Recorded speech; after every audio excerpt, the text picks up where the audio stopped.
මන් දන්නවා මෙතන ඉන්නේ බෞද්ධයෝම නෙමෙයි. මෙතන සෑම ජාතියකම පින්නතුන් බණ අහන්න ඇවිල්ලා ඉන්නවා. මෙතන සෑම ආගමකම පින්නතුන් බණ අහන්න ඇවිල්ලා ඉන්නවා. මේ හැම කෙනෙකුටම ඕන කරන දෙයක් තියෙනවා. අද මං බේරුවල පින්කමට වැඩියට පස්සේ අපේ මුස්ලිම් පින්නතුන්ගේ හරි පොරේ මොකේට ඔය බණක් අපේ කොල්ලොන්ටත් කියා ගන්න ඕන කියලා. මේ සියලු දෙනාටම තියෙන ලොකු ඌමනාව තමයි මේ හැම කෙනෙකුටම නිමෙන්න ඕන පින්නතුනේ.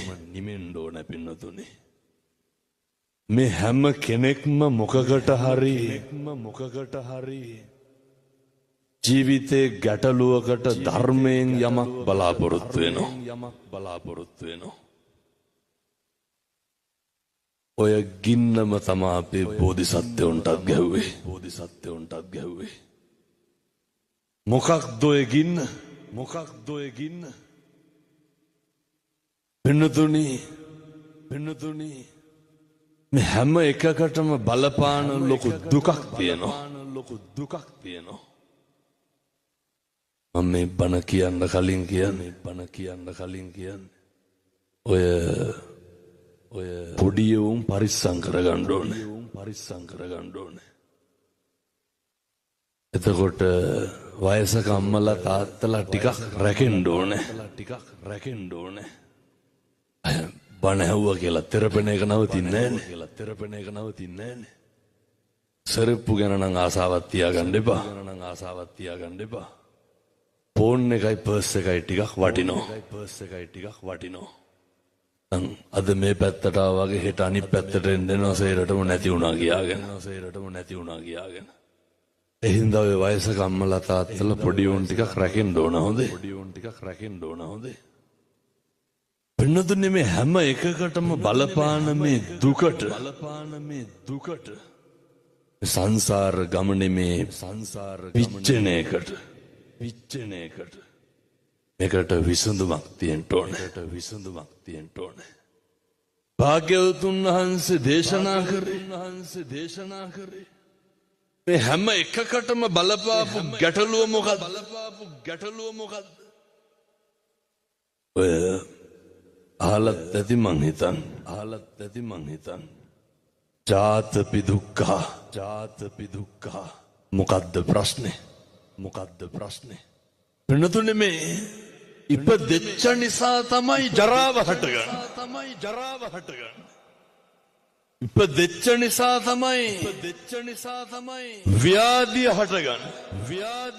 ඕවන්නේ මිනිස්සුන්ට තියෙන ප්‍රශ්න. දැන් කවද්දෝකින් මිදෙන්නේ? ඉපදෙච්ච නිසා තමයි ඔය මරණය කියන දුක දැනෙන්නේ. ඉපදෙච්ච නිසා තමයි ප්‍රියයන්ගෙන් වෙන්වීමේ දුක දරා ගන්න බැරි. අඳුරු මේක ගැට ගහලා දාන්නකො. හරි. ඔය සිද්ධාර්ථ බෝධිසත්වය පින්නතුන් හිතන්නේ අපේ බෝධිසත්වයෝ සංසාරේ කොච්චර කල් මේක හොයන්න ඇද්ද? සංසාරේ කොච්චර කාලයක් මේකට වෙහෙසෙන්න ඇද්ද?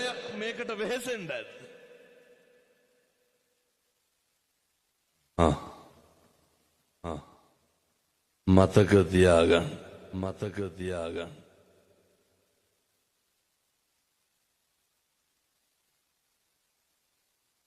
අසංකේය වූවා පින්නතුනේ කල්පම ලක්ෂ 4. ඔය මේ අම්මලාට තාත්තලාට කවද්ද අන්තිමට නිවන් දකින්න ඕන කියලා හිතුනේ. බෝධිසත්වෝ තමයි මේ ගමන පටන් ගත්තේ.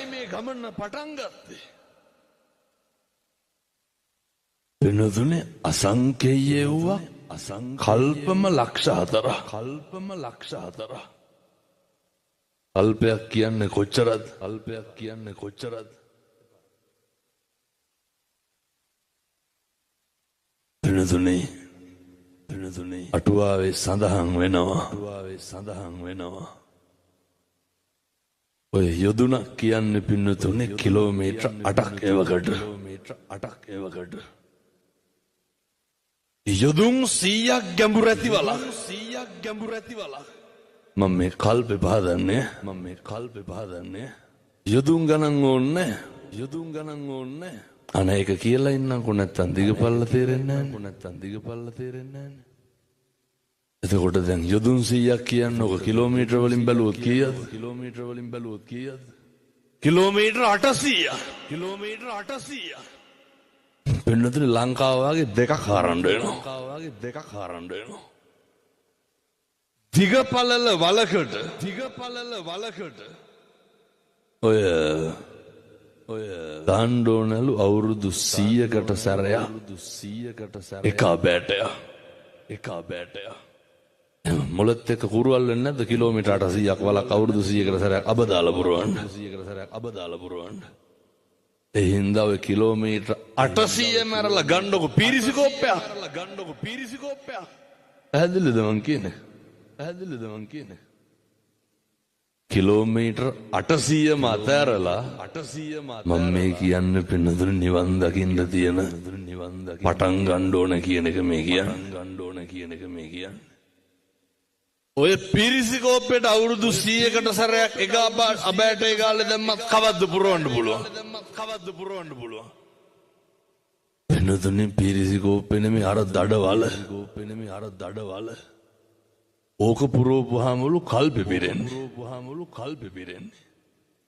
ඒ වගේ කල්ප කීයක්ද බෝධිසත්වයෝ පෙරම් පිරුවේ? කල්ප 1000.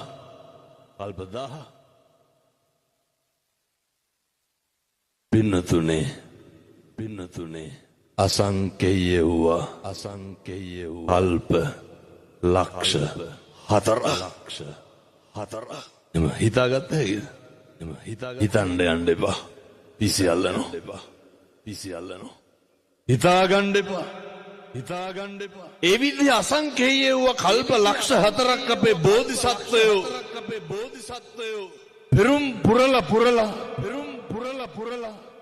සංසාරේ දරුවෝ දන් දීලා සිස්මස්ලේ දන් දීලා මහරාජ්‍ය දන් දීලා පිරිද දන් දීලා පාරමිතා සම්පූර්ණ කරලා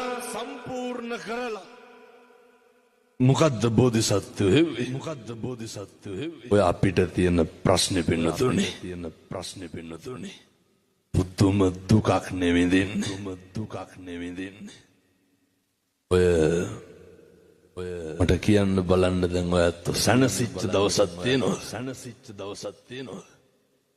ජීවිතේ මෙතෙක්කල් කරපු දේවල් වලින් හාමුදුරනේ දැන් නැති ප්‍රමාණවත් කියලා හිතිච්ච දවසක් තියෙනවා. ඔය හැල්මේ දුවනවා ඕකේ ඉවරයක් තියනවද? ඕකේ කවදාවත් ඉවරයක් නැහැ. මේ ප්‍රශ්නේ තමයි බෝධිසත්වයෝ මුලින්ම පටන් ගත්ත. මම කියනවා මේ අම්මලාට තාත්තලාට සත්පුරුෂ බණ අහපු පින්නතුන්ට අද මේ අලුත් ගමින් මේ පටන් ගන්න මේ ගමන සියලු දෙනාටම රහත් වෙලා නිවන් දකින්න මේ පින් ලැබේවා සාදු කියලා ප්‍රාර්ථනා කරන්න.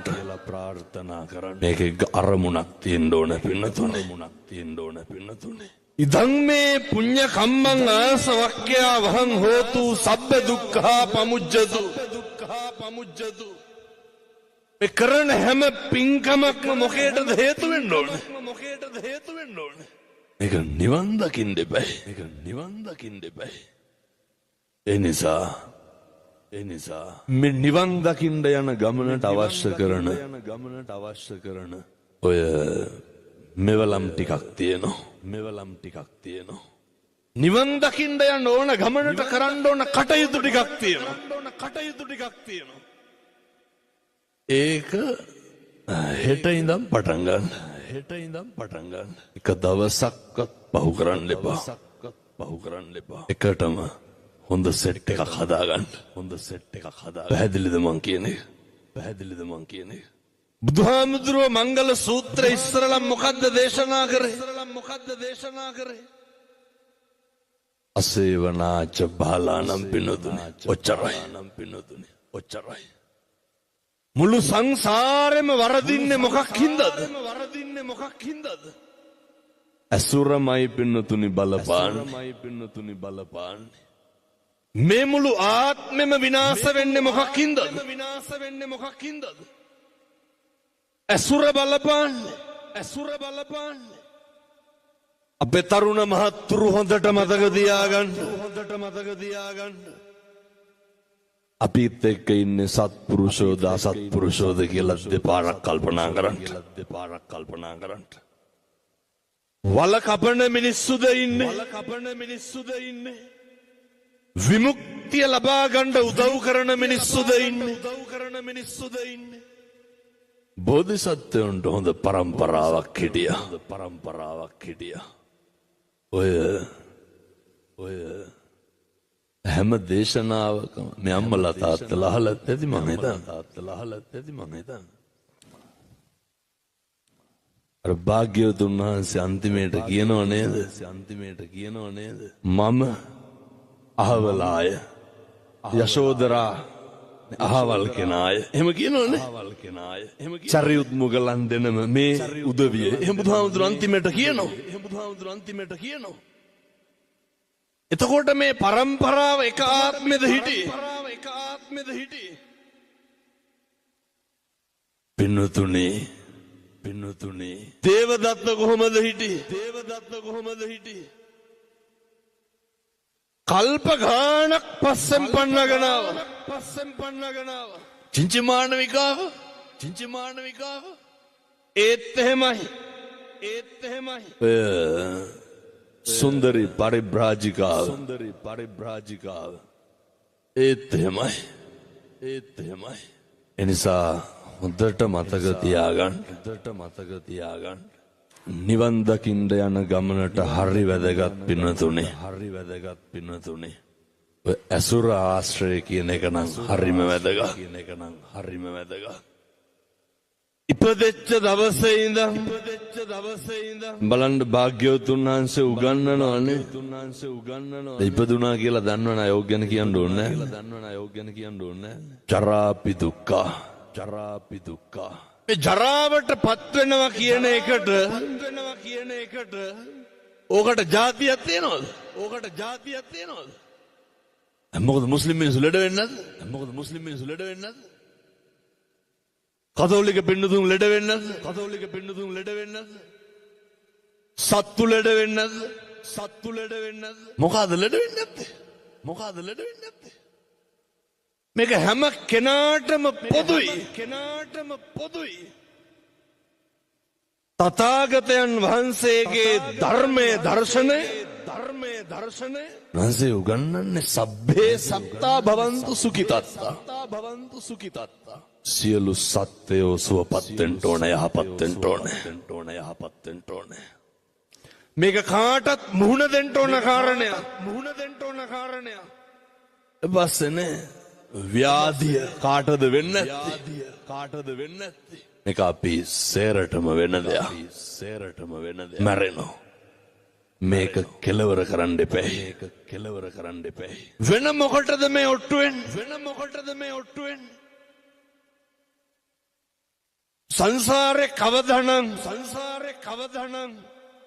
තිරිසන් ආත්මවල උපදින එක ඉවර කරන්නද? ඔය කොච්චර බරපතලද කියනවනම් මේ කාරණය. මේවා ඉතින් දැම්ම තේරෙන්නේ නැහැ හොඳේ. මේ ලෝකේ අපිට ඇති වෙලා තියෙන සෑම දෙයක්ම නැති කරන්න පුළුවන්.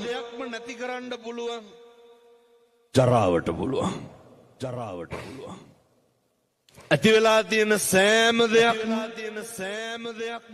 ව්‍යාධියට නැති කරන්න පුළුවන්. ජරාවටපත් වුණා කියන්න බලන්න මොනවාද නැති වෙන්නේ නැත්තේ කියලා.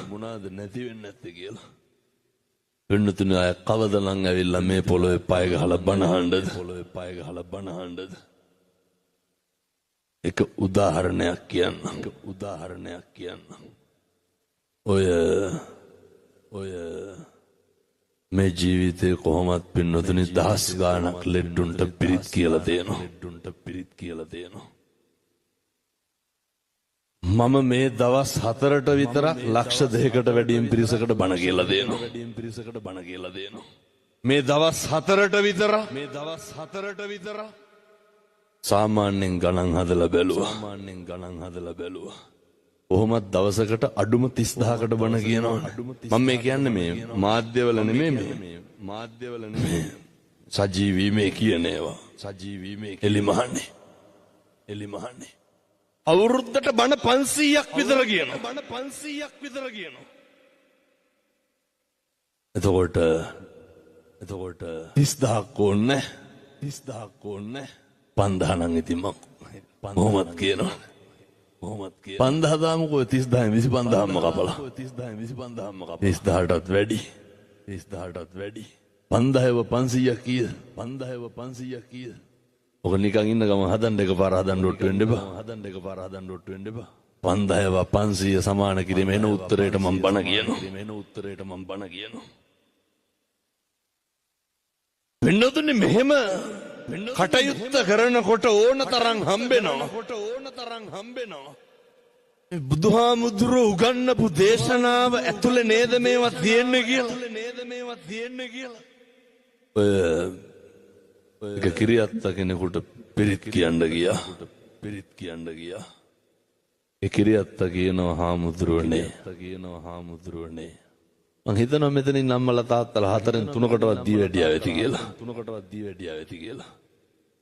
ඔය එකපාරම යටිපතුලේ තුවාලයක් ආවලු. දැන් මේ කාට වෙන දේද මං කියන්නේ? වෙනතුනේ මේ අපිට වෙන්න තියෙන දේ. ඕක සිංහලයට දෙමළට තම්බියට මරක්කයට කියලා වෙනස් වෙනවද? මේ බුදුහාමුදුරුවෝ ඉගන්නුවේ. අර මනුස්සයා කියනවා කලන්තයක්ලු හැදුනේ. බලනකොට සීනි වැඩි වෙලා.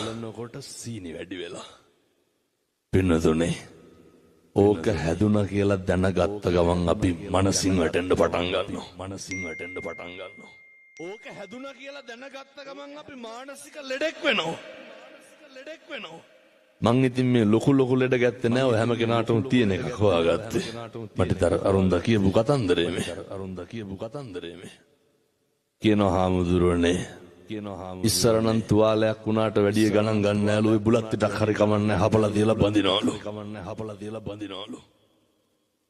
දියවැඩියා ක්ලිනික් එකේ ඉස්සරලම වෛද්‍යවරු මොකද්ද කියන්නේ? කියන්නද තුවාල නම් කරගන්න එපා කියලා. මේකට වයසක් තියෙනවද? මේකට ભેදයක් තියෙනවද? මිනිසුන්ට ඉතින් මේ ජීවිතේ යථාර්ථයේ තේරෙන්නේ නවදිය. පස්සේ කියනවා ආමුදුරෝනේ හිතලමද දන්නේ නැහැ කොහෙද? යටිපතුලේ ගල් තැලුම් ආවලු. ඉතින් මේවා පින්නතුනේ මේ හිතා කියා වෙන දේවල් නෙමෙයි. අර දැක්කද පළමුදා කඩු ගන්නාවේ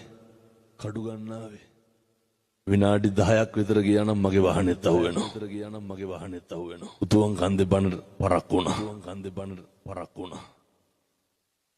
ඔය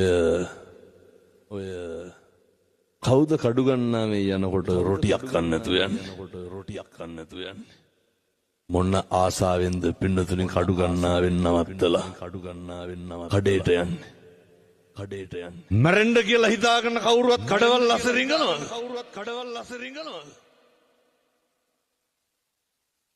පින්නතුනි මහ වෙලාවක් ඉන්න බැරි වුණානේ මොකද උනේ?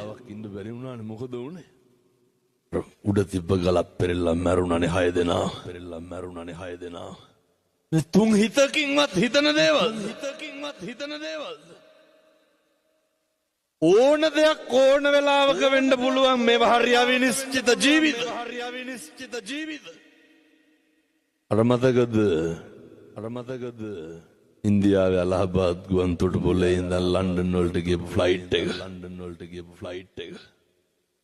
මමත් එක්ක දිල්ලි විශ්වවිද්‍යාලේ ඉගෙන ගත්ත මුස්ලිම් තරුණයෙක් කොල්ලමාව නැල්ලේ ඉගෙන ගන්න අලහබාද් යුනිවර්සිටි එකේ.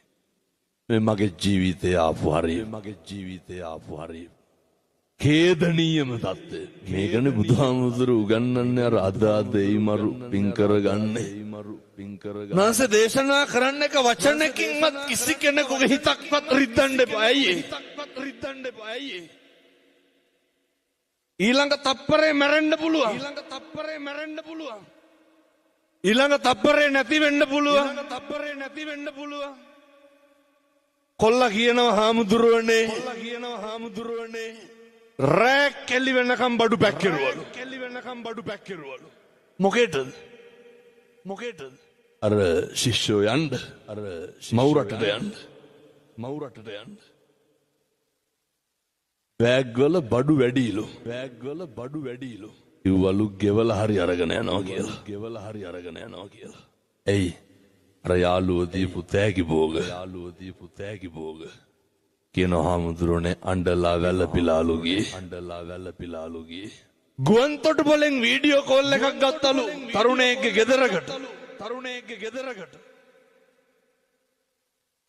අරගන්නකොට අම්මා පෙන්නනවලු. මේ නංගි ලෑස්ති වෙලා මොකේද? ෆ්ලයිට් එක යනවා මල් බුකිය අරන් දුවනවා නේද? අර යනවනේ පිළිගන්න කියලා. නංගි දැම්ම ලෑස්තිලා. මේ පැය 10ක් 12ක් තව තියෙනවා. මොකටද නංගි ලෑස්තිලා ඉන්නේ? අයියා පිළිගන්න.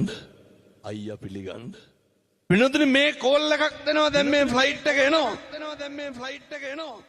රට ඉඳන් එනකොට අපි තරම් සතුටු වෙන්නේ නැත්තේ වෙන කවුද? කොච්චර සතුටින්ද ඉඳ ඇත්තේ දරුවෝ උපාධිය කරලා ලංකාවට එනකොට. තමන්ගේ රටට එංගලන්ත යනවා. අර තරුණයා කියනවා හාමුදුරුවනේ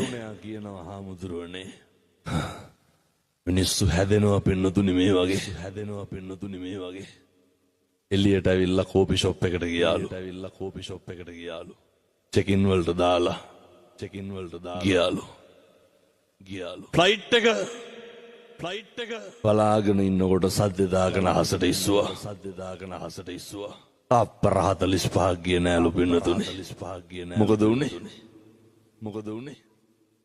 සම්මජ්ජාතියකට හිතන්නද මේ? බෙල්ට් එක දාගෙන අස්සන්තරා උඩට ගන්නකොට ඊළඟ තප්පරේ පාරෙන් එහා පැත්තේ තියෙන බිල්ඩින් එක හැප්පිලා ගිනි ගන්නේ කියලා. කියන්න බලන්න. අපේ තරුණ මහත්තුරු හිතන්න. මොකක්ද මේ ආත්මේ වෙන්නේ නැත්තේ? මොකක්ද නිශ්චිතව තියෙන්නේ? මතක තියාගන්න. ඔය කිසි දෙයක් ගැන ප්‍රතිරූපණම් ගොඩනගන්න එපා. හේතුව ප්‍රතිරූප කියන ඒවා පින්නතුනේ හරි ඉක්මනට කඩාගෙන වැටෙනවා. ජීවිතේ කඩාගෙන වැටෙන්නෙම ගොඩනගපු බලාපොරොත්තුවක් නෙමෙයිද? කඩාගෙන වැටෙන්නෙම ගොඩනගපු අරමුණක් නෙමෙයිද? ඒවා හරි ඉක්මනට කඩාගෙන වැටෙනවා. පින්නතුනේ අර ආසන්තරවන මොකක් හරි වෙලා වැදුනා කියමුකෝ. මොකද්ද ඔය කියනව නේද? ඒක ඩීසල් කරාමෙත කොහෙද අරින්න බැරි වුණා කියලා. එහා පැත්තේ ඒක ගිහිල්ලා හැප්පුණේ මොකේද? වෛද්‍ය ශිෂ්‍යයන්ගේ නේවාසිකාගාරේ. දැක්කද ඒකේ CCTV වල තියෙනවා. පින්නතුනේ දේශනවලට ගිහිල්ලා ආපු ශිෂ්‍යයෝ ඉඳගෙන බත් එක දිගෑරියා විතරයි. තුන් හිතකින්වත් හිතන්නේ නැද්ද මේ ප්ලේන් එකක් මේක ඇතුළට කඩාගෙන කියලා. දැන් කියන්න. මේ ලෝකෙ හැම අපි හිතාගෙන ඉන්න දේවල් වෙනවද? වෙන්නේ මොකද්ද කියලා හිතාගන්න බෑ පින්නතුනේ සමහරක් වෙලාවට.